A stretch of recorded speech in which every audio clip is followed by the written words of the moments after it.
politike. Nëse ato vlerësojnë, nëse të njëjtat pra subjektet opozitar vlerësojnë që do të ishte më shëndetshme për demokracinë, për zhvillimin e tyre qëndrimin në opozitë, është krejtësisht e kuptueshme. Madje i njëjti pozicion edhe duhet të respektohet, sepse fundja fundit ashtu vlerësojnë ato janë subjektet pavarura.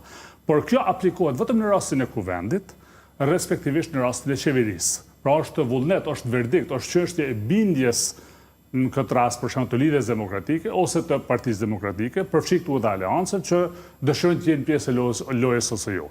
Në shumë vende, subjektet opozitare, subjektet politike dalin me qëllim, me vedije, duke pas parasysh zhvillimet politike që janë para vetes. Dhe unë kam përshtypje që edhe ky është njëri ndër argumentet që i mban subjektet opozitare jashtë lojës, sikundër që pushtetin e mban patjetër insistues që të ketë subjekte brenda në qeverisje, sepse ne të gjithë energjinë, gjithë fokusin tashmë e kemi orientuar në drejtim të krijimit të institucioneve.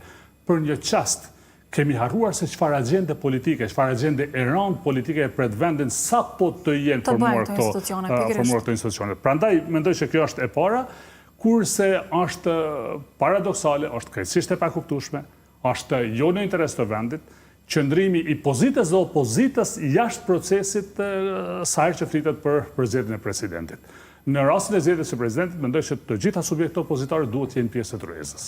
Dhe profesore, përmendet pjesën e insistimit të vetëvendosjes që ta ketë dikë nga partitë opozitare